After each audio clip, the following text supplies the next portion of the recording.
sound. Anybody hear me? Yep, we got you. Hey, how are you? Good, good.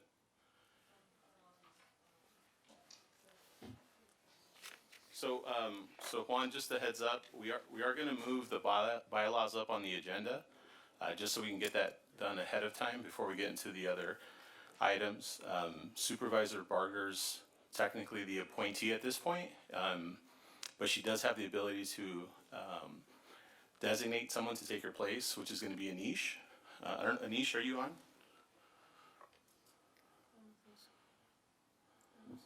Okay. But that, just to clean that up, we'll have the bylaws done first, and then, that way he's good, and then we can kind of move forward with the agenda. Do the bylaws state the time and day for the meetings? I'm sorry? Does the bylaws state the days for the meetings? Do they have to be on a Tuesday before council meeting? No, but we are on a very tight timeline in order to get this all done before, our December deadline. And there's some public noticing requirements that are part of these. So this will be the long meeting, though. The next two are probably going to be pretty short. And then maybe the last one will be slightly longer. But after this meeting, it's really only one item that you guys will be discussing, which is the infrastructure financing plan. So I only have about 30 minutes today. I do Okay. other work appointments. Sure. So how long do you think the bylaws will take? I got 3:30 exactly, so we can call, Yep.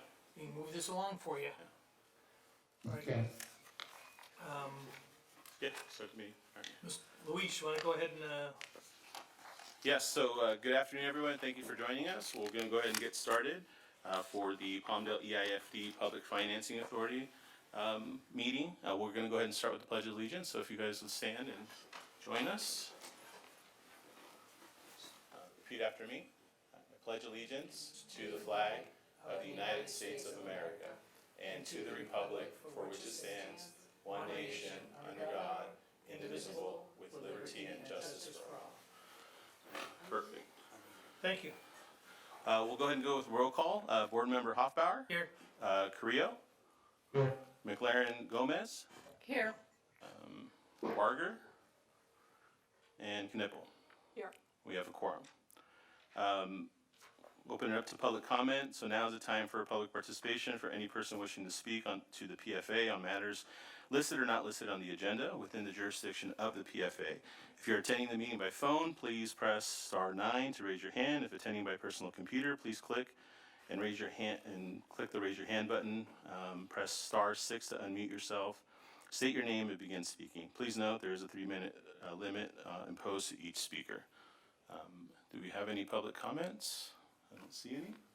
I see there's something in the chat box there, is that, I think that was us is you guys? making sure that we knew how to work the chat box, so I think we're good. Yay. Yep. Perfect. Oh, and I see Anish is on the deal. Anish, can you hear us?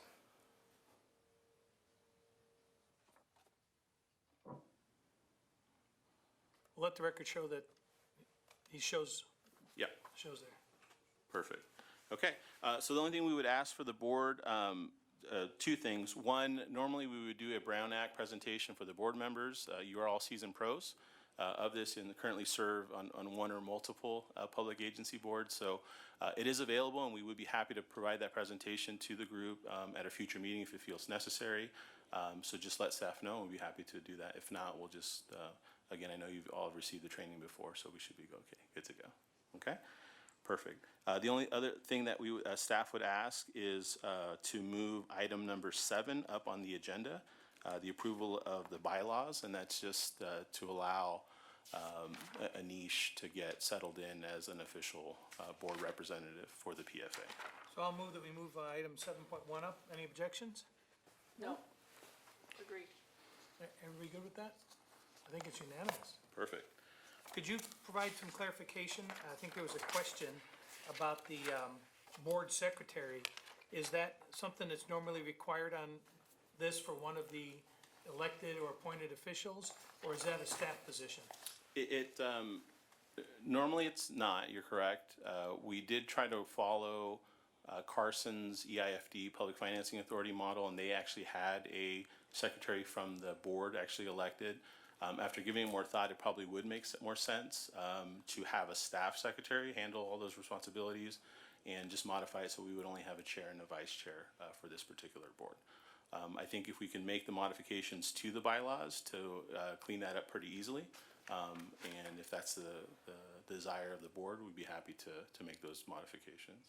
I So, would so support what that. we do, we just add language in there that, Well, you just have to just take out, so the bylaws has here on page 1, 2, 3, only at the top it talks Right. about the different positions, and you would just call that staff secretary, responsible for keeping the records of authority board actions.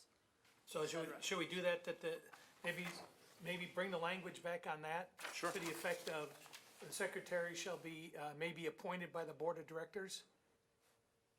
And then whatever language, as far as, the clerical type duties on there? Yeah. What do you guys think? Yeah, I think if we use the word staff, it would help. Yeah. Yeah. Yeah, Okay, perfect. So we'll go ahead and do that. So with that change, do you want to approve the bylaws with those changes? I don't know if you want to call. so you wanna make a motion on it then? So I'll make a motion to accept the bylaws as amended. Second, Second, Okay, there is on page 1, it's very nitpicky, but it's who I am, sorry. Section 2, alternates, just needs a period at the end of that sentence. The very last sentence. Perfect. We will make that correction as well. Okay, so we have a motion and a second. We'll go ahead and call a vote. Sorry, I do have one more question. At the beginning, you mentioned that any public needed to have 3 minutes, and the bylaws say 2 minutes. Okay, So which would we prefer? which would you like? it is adjustable on the fly. Yeah, You yeah, know, it is You get adjustable. 100 people in a room, you gotta kinda lower it down. If you got two Yeah. guys, you can kinda open it up, so. Yeah. Maybe, What is the city's policy? Is it normally 3 minutes for your council meetings and others? Is that normal? It's on page 2 under. yeah, no, it section actually 5C. says that if you read further into that Yeah. you can make that Make the adjustment on discretion, the so it fly. doesn't matter. Yeah, Okay, we're good. so just for clarification, is the appointment for a year, or how long is the appointment for? I think it says it's a 2-year appointment. 2 years? Uh-huh. Yes. Okay, thank you. And you can do up to 6 consecutive terms, Juan. Yeah, Everybody's laughing. I'll be fine. All right, so we have a motion and a second. We'll go ahead and go. Call the for roll. Vote. Board Member Hoffbauer, aye, Carrillo, Aye. McLaren Gomez, Aye. Knipple. Aye. Anish, are you on? Thought I saw Donna on there, so, Actually, this is Dawn, I'm on for Anish, we're joining this meeting together, sorry. okay, perfect. Okay. Yep. So motion passes for. All right, so let's move on to the next item in the agenda, which is the election of the officers. You have a staff report in front of you. There is, based on the amendment that we just went and did on the bylaws, there will be 2 appointees, the chair and the vice chair from the board. We'll open it up. Obviously, anybody on the board is eligible to serve in those roles. So we'll leave it up to the board for discussion. I nominate Mayor Hoffbauer for chair. Is there a second? Second I that? would second that, or Juan, whoever got it first. Rio beat you to that, all right. Any discussion? do you wanna do vice chair at the same time on the roll call votes? Okay. you do I'd that. like to nominate supervisor, and then she can delegate to Diane or Anush as necessary, as a vice chair pro tem. Second that. Okay, You good with that? Yep. All right, okay, so we have a nomination for the chair, Mayor Hoffbauer, and a vice chair, the supervisor to be, okay, perfect. All right, we'll go ahead, if there's no other discussion, we'll go ahead and move forward with the vote. Board Member Hoffbauer, aye, Carrillo, Aye. McLaren Gomez, Aye. Knipple, Aye. Unanimous? It passes. Perfect. Okay. Next item on the agenda, and actually, Mayor, if you want, I'll turn the rest of the agenda over to you if you'd like. Sir, do you want to, now that we have appointed everybody, do you want to do the official administration of the oath? Yep. You're the deputy city clerk, right? Yep, so, Can you handle that for us? Because we did not appoint a secretary and the resolution says secretary, we should probably amend the last one as amended to remove the secretary. Yeah, I think they said that as part of the motion, as amended. When you amended the bylaws? It's part of the resolution for the appointments as Okay. well, unfortunately. Oh, yeah, so we probably need to do that as well. Okay, Sorry about that. I move to, Make the necessary amendment on it? yeah, make the necessary amendment on our approval of our election of officers. and this is for the resolution, right? Right. So we're going to be adding staff secretary under the 5th whereas there? Multiple whereases, yes. Yes. Yes. And then we'll update the signature line to serve as staff secretary, and we'll, okay, perfect.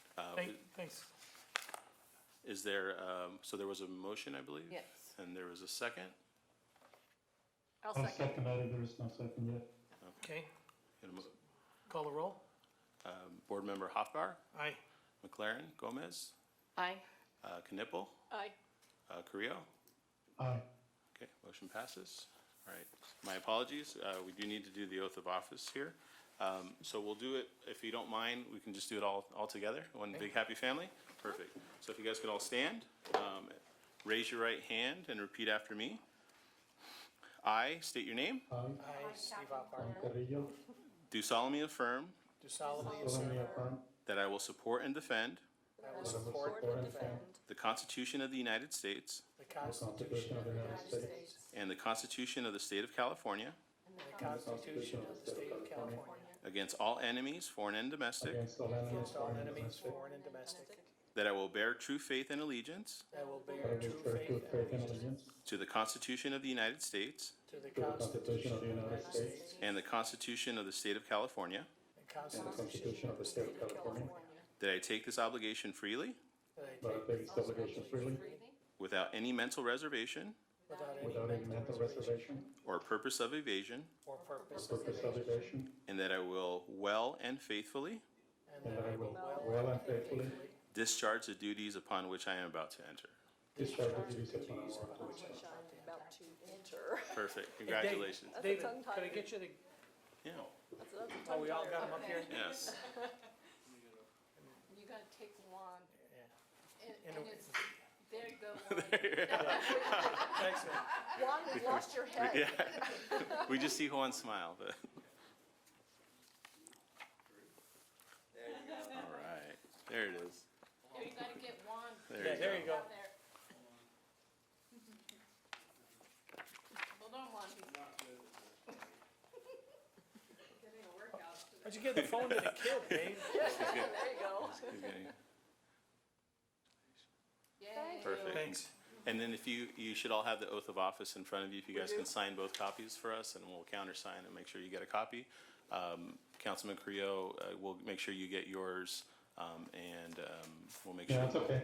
We'll provide and get Anish to do his as well, so, Yeah. okay. So, Chair Hoffbauer, do you want to take over the rest of the meeting here? Yes, sir. Thank you, sir. All right, so our next item on the agenda is the review draft infrastructure finance plan and authorized distribution to property owners, presentation and review. I don't have the staff member's name, but I'm guessing it might be you.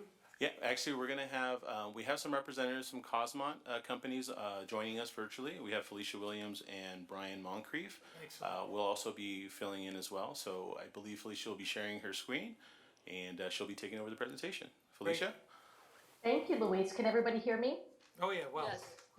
Okay, perfect. I will go ahead and share my screen.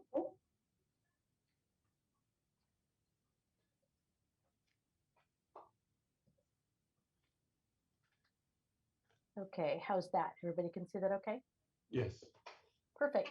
So my name is Felicia Williams. I'm here with Brian Moncrief. We are both senior vice presidents at Cosmont Companies, and we've been engaged with the city to help do the calculations and form the Enhanced Infrastructure Financing District for the city of Palmdale. So there'll be a lot of acronyms in here. We're going to try to explain them pretty easily and pretty quickly. But the Enhanced Infrastructure Financing District is a type of special district that is allowed in the state of California to finance critical infrastructure in communities like Palmdale. Feel free to ask questions during the presentation. It can get a little bit technical, I get it. So feel free to ask questions as I go along through the presentation. So first we will have a background on tax increment financing, which is the basis of the Enhanced Infrastructure Financing District. Now, tax increment financing is a methodology for using property taxes to fund infrastructure. And it actually has been around for quite a while in California. Several other states have it as well. And it was originally Proposition 18 that was approved by the voters in 1952. And it created this mechanism for local municipalities and counties to be able to finance infrastructure. This is done, it can't be done anywhere in the city. It needs to be done in a special district that has very legally defined boundaries in which the public improvements can be financed using incremental property taxes. And as the name implies, tax increment financing is the incremental property tax revenue from new development that is generated. It is put into a separate fund, and it is used to fund public infrastructure that is related to, around, or has some sort of connection to that development that generated the property tax revenue. And most people are familiar with tax increment financing from redevelopment, which is around for quite a while in the state of California. After redevelopment was ended in 2012, the state came up with new, very limited ways for cities to use tax increment financing in a very similar fashion to redevelopment, but for very specific types of projects. So the EIFD is one of those districts that can use tax increment financing. There are two main districts. There are EIFDs and CREAs. We won't get into CREAs. CREAs have a lot stricter criteria to form them.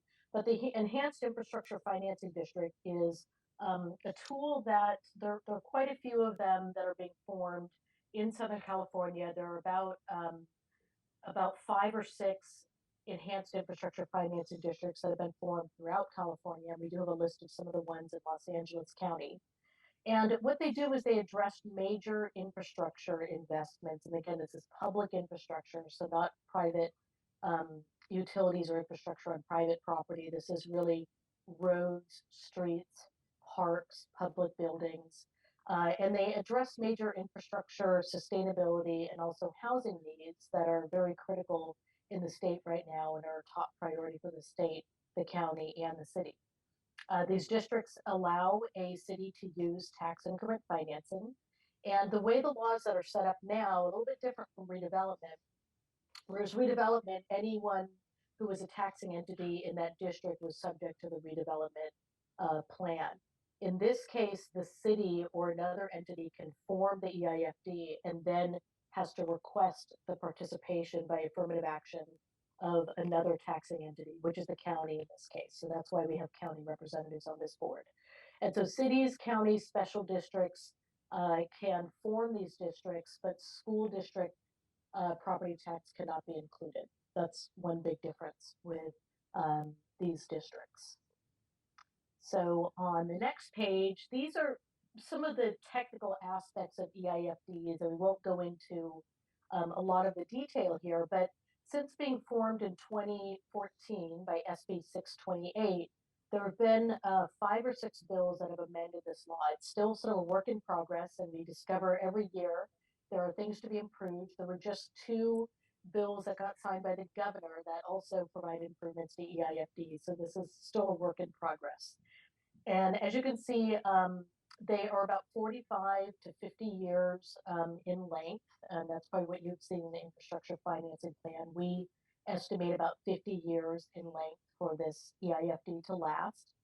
The Public Financing Authority, which is the board where you are sitting right now, is the entity that governs the EIFD. And there you see city, county, special districts can join, school districts are exempt. And there is no, what is very different about this is there is no public vote to create this district. The process involves several public hearings so that it's transparent and the public can be involved and provide input. And you'll see our schedule that we are going through for those public hearings. And there is also no voter approval to issue bonds once you've gone through that public hearing process to form the district. Now, the types of public projects that can be financed are any property with a useful life of more than 15 years and of community-wide significance. So different activities include construction, expansion, improvement, rehabilitation, etc. Recently, a bill a couple of years ago was passed that allows the EIFD to fund maintenance costs of some of the infrastructure that is built by the EIFD, which is good because then the city's general fund doesn't have to take on those maintenance costs. Unlike redevelopment, there is no blight test that is needed to create an EIFD, and the district boundaries do not need to be contiguous. So any questions so far? Okay. So getting into the mechanics of how the EIFD works. Property taxes are collected by Los Angeles County, and they are then distributed to the taxing entity. The city of Palmdale is one of the taxing entities in Los Angeles County. Now, there's a 1% statutory tax rate in the state of California. And of that 1%, Palmdale receives roughly 17% of that 1% of those property taxes that are collected. And that's a combination of various forms of property tax that have been changed by the legislature over the years. Now, LA County receives a larger portion, about almost 25% of that 1% of the tax that is collected. So it really incentivizes cities like Palmdale and other cities to partner with LA County to receive a portion of the taxes that LA County collects on property. Now, the key to tax increment financing is this incremental growth in improvements in private investment that is made. So the way it works is a taxing entity, in this case, the city and the county, enters into an agreement to pledge a certain percentage. It can be 25% or 100% of the taxes that they will collect from new development only, to put them into a separate fund that funds public improvements. And if you look at the graph on the right, what we would do is we would freeze the property tax base for 2020 to 2021. That's the current property tax year. And any property tax collected above that amount, based on the percentages that we agree to here, would be allocated into a separate fund that can then be used to pay for improvements or issue bonds that will then pay for improvements, and the fund pays the debt service over the years.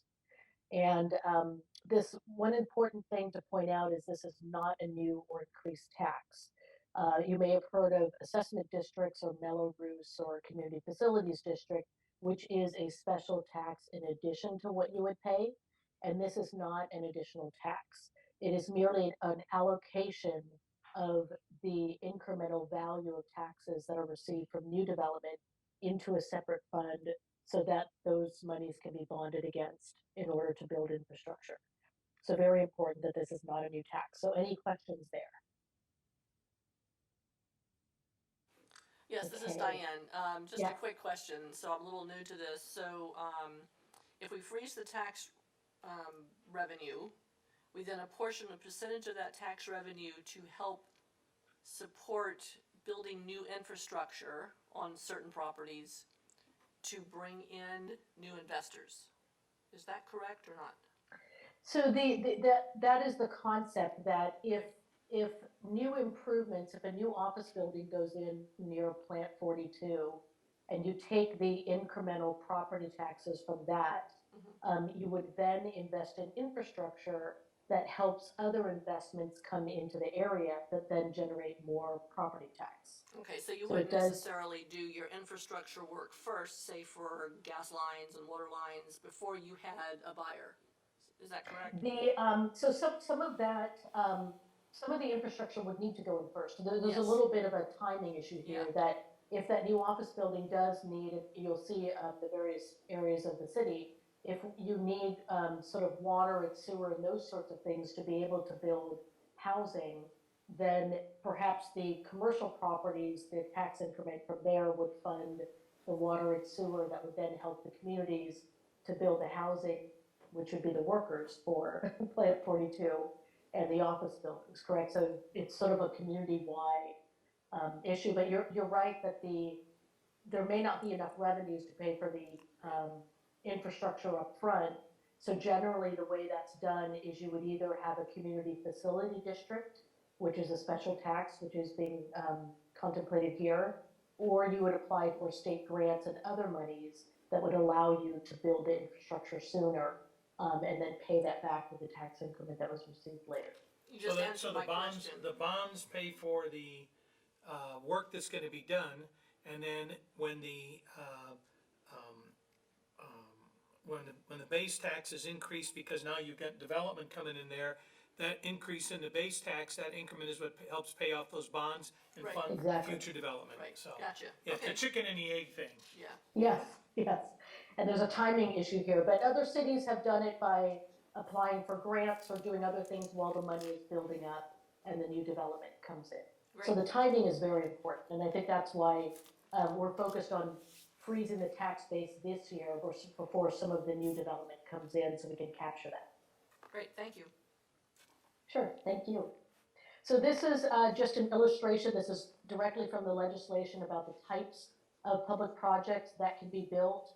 When we look at Palmdale, it's a lot of transit priority, open space, civic infrastructure, wastewater, groundwater utilities, that sort of thing. Other communities have used it for different infrastructure, but that's generally what it can be used for. So looking at Los Angeles County has, I believe, 4 EIFDs that have been approved already, and Palmdale would be the 5th one. So another one that is in the in Supervisor Farger's district is Laverne Transit Oriented District EIFD. That was the first one in Los Angeles County, and that is the city and county partnering together to fund infrastructure around the new Gold Line station. Actually, it's the L Line station is now what it's called. So around the new Gold Line station, do some mixed use, mixed income housing, a pedestrian bridge over Arrow Highway to get to Fairplex, which is a county asset. So a lot of utilities, streets, and landscaping, those sorts of improvements. And the city formed that EIFD on its own, and the tax increment generated there was not enough to fund those improvements. So LA County did join into the EIFD in 2020. Redondo Beach is another city that has passed the resolution intent, as you have. They're in the process of formation, and that is another interesting EIFD to take the AES power plant that is there, and once it is decommissioned, to turn a portion of that into a public park, a regional park that's by the ocean. And then West Carson was just approved this year. That is in unincorporated county, so that is county only.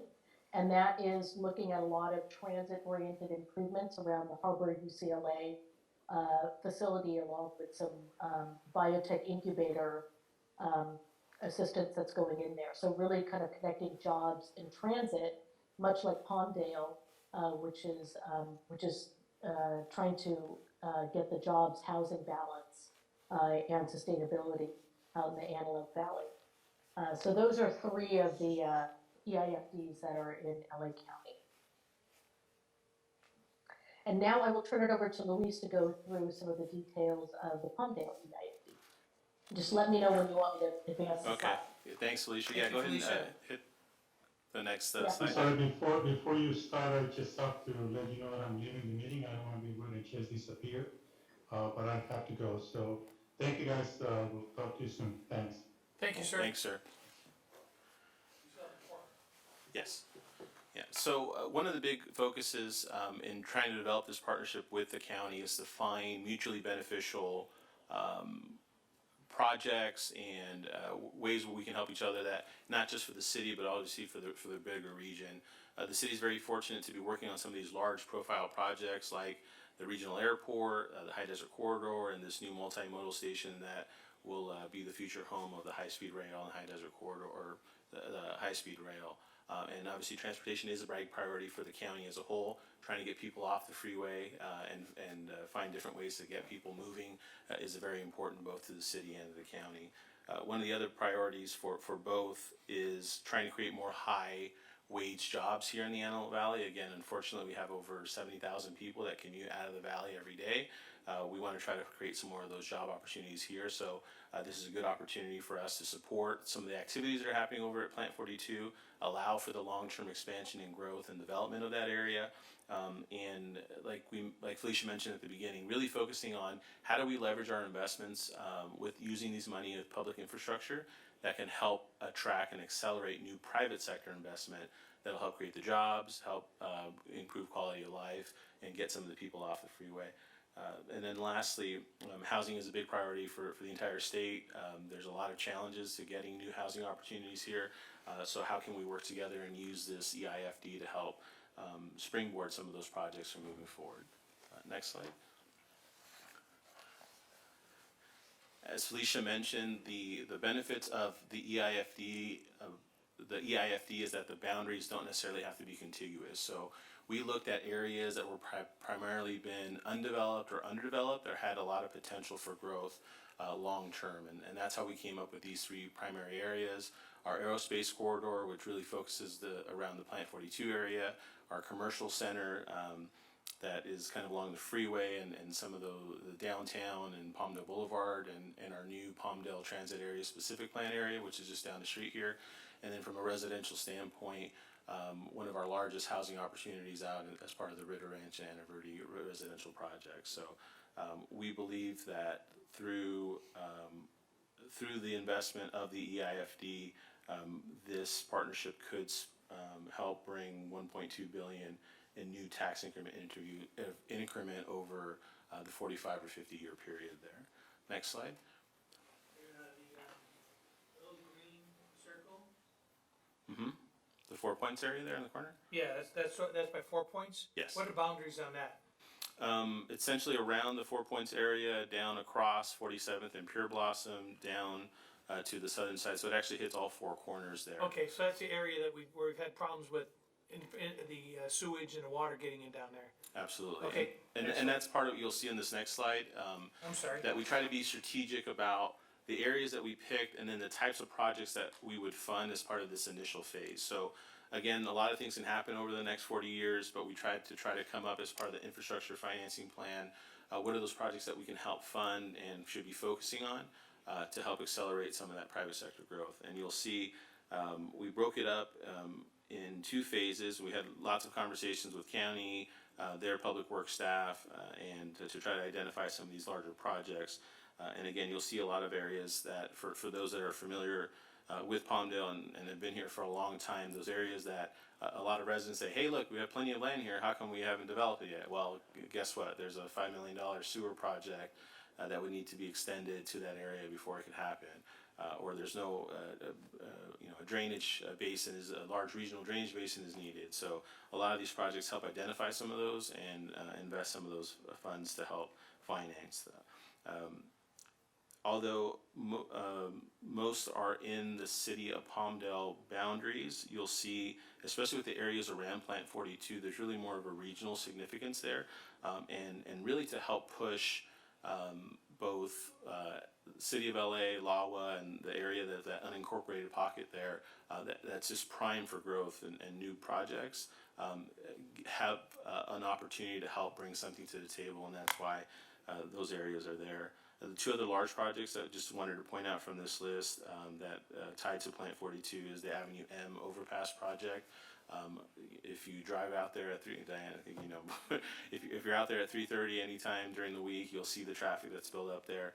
This is not only a safety issue, but also a way to help, again, continue to have those contractors be competitive as they bid new projects, so they have the ability to grow and accommodate that growth there. The Rancho Vista overgrade project as well. If you're driving there during the day, you might get stuck behind traffic of a train and you're sitting there for 20 minutes. So how do we help that from a logistics standpoint, from a resident standpoint, from a Lockheed standpoint, as they're letting their employees out as well. So those are, we did a very high level, our public works staff did a very high level estimate on what it would cost based on some of these projects. Some of these numbers aren't necessarily the full cost. I know for the Rancho Vista overgrade project, it's like a $60 million total project. But again, we're not trying to fund the whole project necessarily, but hey, this is a way to us leverage some funding, maybe go after more competitive grants, some federal funding, and now we have a lot of pieces to make that number whole. It's a big number to reach. So those numbers will change. The orders are not in any priority order. Again, just those areas we kind of just said what makes sense from a timing standpoint, what's going to be likely to happen over the next 10 years.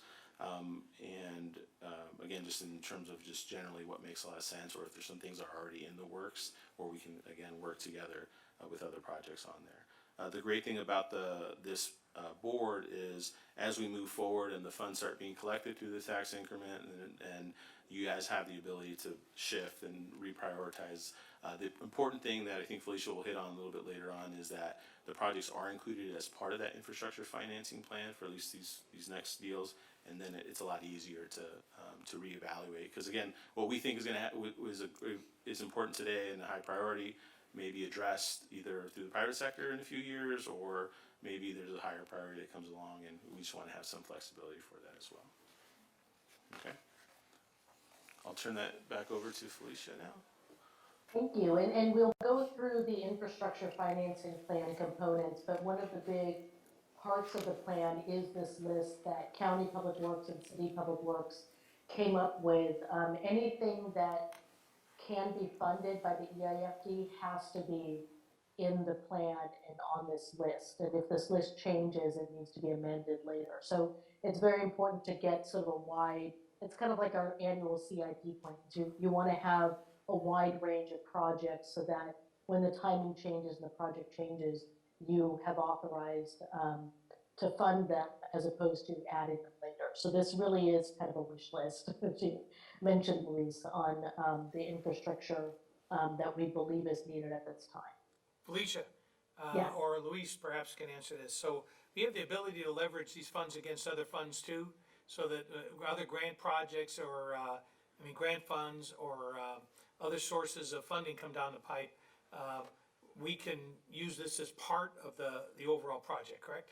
Yes, and so we can use these as like a matching fund, perhaps, if there's a big grant that we're going after, or other, yeah, absolutely. And what also happened is the state HCD just provided some guidance that if an EIFD is formed, that elevates your grant application because of local match as well as partnerships and the involvement with the private sector. So this also helps get you higher up in ranking order for state grants. So that was very helpful. That was just announced last week. So the Public Financing Authority, which is the board that is here now, just an overview of what the PFA does, and it is a local public agency subject to the Brown Act, as Luis mentioned, and the various other state regulations regarding public bodies. It is the governing board of the EIFD. So for the next 50 years or so, this will be the entity that reviews the projects and approves the bonds and helps with the financing of the infrastructure. And you can see the membership there is between the county and the city as the two taxing entities. And the key document is the infrastructure financing plan, which we will summarize on the next slide. But really the role of the PFA is to sort of drive that document and collect public input on the document through 3 public hearings, and then approve that document as the basis for this EIFD that is being formed. Now, the infrastructure financing plan is not a project under CEQA. It is merely a document that describes how various infrastructure projects could be financed. So annually, in June, there is a review of the infrastructure financing plan, what projects have been funded, what should come in or go out, and you can make minor amendments to the plan at that time in June. There's also an independent financial audit and another public hearing to provide public input that occurs annually. And there will also be future meetings to approve the bond issuance. And I think one of the board members had asked about regular meetings. Once we get through this formation process, the PFA board will meet about once a year. So that will be the timing going forward. This process for this year is a little bit, is a few more meetings to get through the public hearing process. We had the bylaws that were just adopted earlier, and that's a summary of the Public Financing Authority. So the infrastructure financing plan, which is included in your agenda packet, that is prepared in accordance to government code. There are very specific sections that have to be included in that. And once again, it's not a project under CEQA, but there are 8 specific areas that need to be addressed. And those are the areas here. I think the ones that we want to focus on are really a description of the proposed public facilities to be invested in the public infrastructure. And we just saw that list a couple of pages ago. And then a finding of community-wide significance. How are these projects significant to the Palmdale and Antelope Valley region? How do they provide benefits? What is the fiscal impact for these infrastructure projects? And then the financing section, how will these be financed? When will the bonds be approved? Who approves the bonds? At what point do we expect to issue bonds? If we can't issue bonds, how do we pay for it with cash, et cetera? So those are the main sections of the infrastructure financing plan. The way this moves forward is that this is the introductory meeting. There will be, on June 27th, there will be a public meeting to introduce the plan to the public once they have received it in the mail. And then there will be 3 public hearings to receive public input and potentially amend the plan based on the public input if that is the Public Financing Authority's desire. And it also can be amended at a future date for various changes in the EIFD. Depending on how large those changes are, it would need to go to a public hearing to be reviewed. So that is the infrastructure financing plan. You said July 27th is the next meeting? Yes, and so here we have the schedule. And the public hearings are very tight. There's a very prescribed process that needs to be done for these public hearings. So where we are now is July 13th. That's our meeting to, the main action here is to adopt the bylaws and then to authorize the staff to mail out the draft infrastructure financing plan to property owners and residents so they can review it and come back at the next meeting and provide input. So that's the action that is requested after this presentation. On Somebody already Friday. put that on my calendar. Okay. Oh, as you can see, all the meetings here, so we can calendar that. The next meeting is July 27th. That's to introduce the infrastructure financing plan. September 7th would be the first public hearing. October 12th would be the second public hearing. And then the city and county separately would need to adopt the infrastructure financing plan once they have all the comments in. And then the last step on November 16th would be to adopt the final infrastructure financing plan and also pass an ordinance and resolution to form the EIFD. And all of that needs to be done by December in order to file for this year with the Board of Equalization that sets the boundary definitions for which taxes go to which entity. So any questions on this schedule? No, it's a pretty tight schedule, get it. It is, and the hearings are prescribed. They have to be 30 days apart. So any other questions? Okay. So that is it for the presentation. I can go ahead and stop sharing my screen now unless there are questions. Anybody wants me to go back to any other slides, but I'll turn it over to Luis for next steps and to discuss the action. Yeah, so just two quick things to just wanted to make sure to mention. One, on that project list, we talked about those boundaries. The projects aren't necessarily limited to those geographic boundary areas if there's a nexus to the project. So if we needed to, I keep using water because it's a big deal, but if we needed to extend a water line and the closest connection is outside that area, as long as we say, hey, we're extending water to get to service one of these boundary areas, then it would be qualifying. It could qualify as a project under the EIFD. The second thing I will notice, again, based on your direction with the EIFD on the next item, we have a list of about 3,100 property owners that we're going to be noticing, and again, that's why the timing is so important to get going through this process.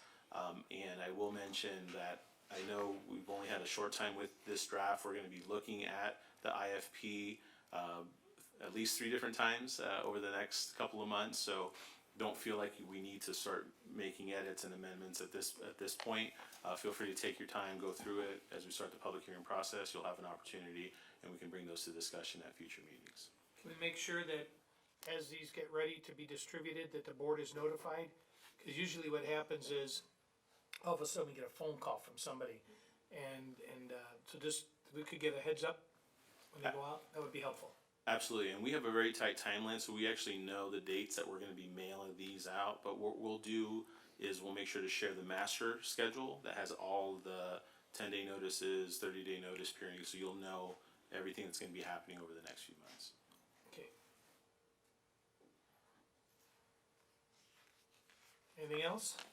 So there's no action for this particular item, but under 8.2 is where, again, staff would ask is for the board to authorize staff to distribute the IFP, at least the first draft, to those property owners and public agencies within this area, so that we can begin that dialogue, and then we can kind of move forward with the next steps.